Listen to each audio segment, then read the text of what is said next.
بسم اللہ الرحمن الرحیم۔ کیا ایک مجبور ماں کی زندگی واقعی ایک لمحے میں بدل سکتی ہے؟ شوہر کے مرنے کے بعد اس کی دنیا ایسے ٹوٹ کر بکھری جیسے کسی نے اس کے خوابوں کو رون دیا ہو۔ وہ ابھی اپنے دکھ سے سنبھل بھی نہ پائی تھی کہ قسمت نے ایک اور امتحان اس کے سامنے رکھ دیا۔ 6 ماہ کا معصوم بچہ اس کی گود میں تھا، جس کی معصوم آنکھوں میں بھوک، خوف اور بے بسی صاف نظر آتی تھی۔ ساس نے یہ کہہ کر گھر سے نکال دیا کہ اب ہمارا تم سے کوئی تعلق نہیں۔ وہ دروازے کے باہر کھڑی رہ گئی، نہ جانے کتنی دیر تک، دل میں ہزار سوال اور آنکھوں میں آنسو لیے۔ پھر مجبور ہو کر بھائی کے گھر چلی گئی، مگر وہاں بھی اسے سکون نہ ملا۔ بھابھی کے تیور ایسے تھے جیسے وہ اس پر کوئی احسان کر رہی ہو، ہر وقت طعنے، ہر وقت نفرت، اور سب سے بڑھ کر اس کے معصوم بچے پر ظلم۔ وہ یہ سب برداشت کرتی رہی کیونکہ اس کے پاس اور کوئی راستہ نہ تھا۔ آخر کار اس نے فیصلہ کیا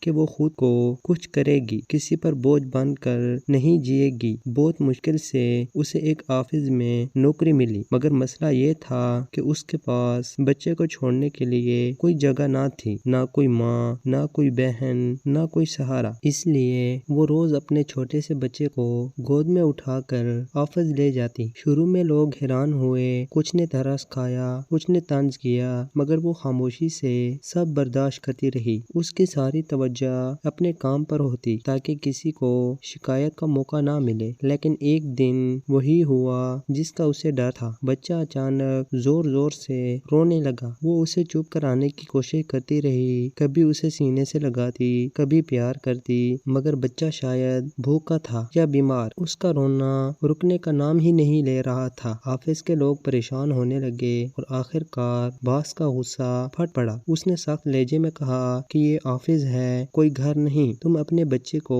یہاں نہیں لا سکتی، آج کے بعد تمہیں یہاں آنے کی ضرورت نہیں۔ یہ سن کر اس کے پیروں تلے زمین نکل گئی، اس کی آنکھوں سے آنسو بہنے لگے۔ وہ کانپتی ہوئی آواز میں بولی، پلیز سر، مجھے جاب سے نہ نکالیں، میرے پاس کوئی اور سہارا نہیں۔ شوہر کے مرنے کے بعد ساس نے مجھے گھر سے نکال دیا۔ میں بھائی اور بھابھی کے پاس رہتی ہوں، مگر وہ مجھ سے نفرت کرتے ہیں، میرے بچے پر ظلم کرتے ہیں۔ اگر یہ نوکری بھی چلی گئی تو ہم سڑک پر آ جائیں گے۔ اس کی آواز میں ایسا درد تھا کہ چند لمحوں کے لیے کمرہ خاموش ہو گیا، مگر باس کے چہرے پر سختی ابھی باقی تھی۔ وہ کچھ کہنے ہی والا تھا کہ اچانک اس کی نظر بچے پر پڑی، وہ بچہ جو اب بھی سسکیاں لے رہا تھا۔ آنسوؤں سے اس کا چہرہ بھیگ چکا تھا۔ باس کے چہرے کے تاثرات بدلنے لگے، جیسے اس کے اندر کچھ ٹوٹ رہا ہو۔ وہ آہستہ آہستہ اپنی کرسی سے اٹھا، اس کے قدم خود بخود اس عورت کی طرف بڑھنے لگے۔ اس نے آگے بڑھ کر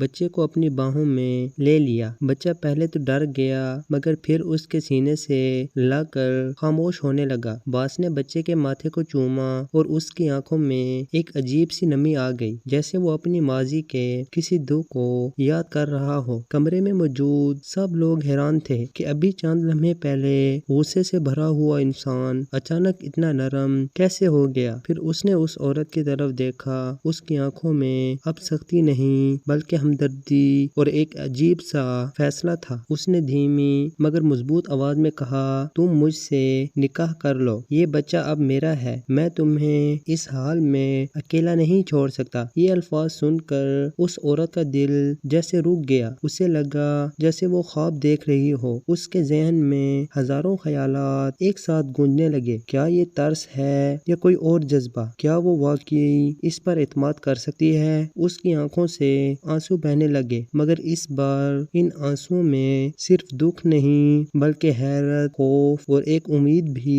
شامل تھی۔ آفس کے لوگ ایک دوسرے کو دیکھنے لگے، کسی کو یقین نہیں آ رہا تھا کہ یہ سب حقیقت ہے۔ باس نے بچے کو اور مضبوطی سے اپنے سینے سے لگا لیا، جیسے وہ اسے ہر دکھ سے بچانا چاہتا ہو۔ اس لمحے اس عورت کو پہلی بار محسوس ہوا کہ شاید اللہ نے اس کے لیے کوئی راستہ نکال دیا ہے، مگر دل کے کسی کونے میں ایک خوف بھی تھا کہ کہیں یہ سب ایک وقتی جذبات نہ ہو۔ اس نے لرزتی ہوئی آواز میں پوچھا، سر آپ یہ سب کیوں کر رہے ہیں؟ میں ایک مجبور عورت ہوں، میرے پاس دینے کو کچھ نہیں۔ باس نے گہری سانس لی اور کہا، میں بھی کبھی اسی طرح بے بس تھا، میں نے بھی اپنوں کی بے رخی دیکھی ہے، میں جانتا ہوں کہ تنہائی کیا ہوتی ہوتی ہے، اور میں یہ بھی جانتا ہوں کہ ایک معصوم بچے کا کوئی قصور نہیں ہوتا، اس لیے میں تم دونوں کو ایک نئی زندگی دینا چاہتا ہوں۔ یہ سن کر اس عورت کے دل میں ایک عجیب سا سکون اترنے لگا، جیسے برسوں بعد اسے کوئی سہارا ملا ہو۔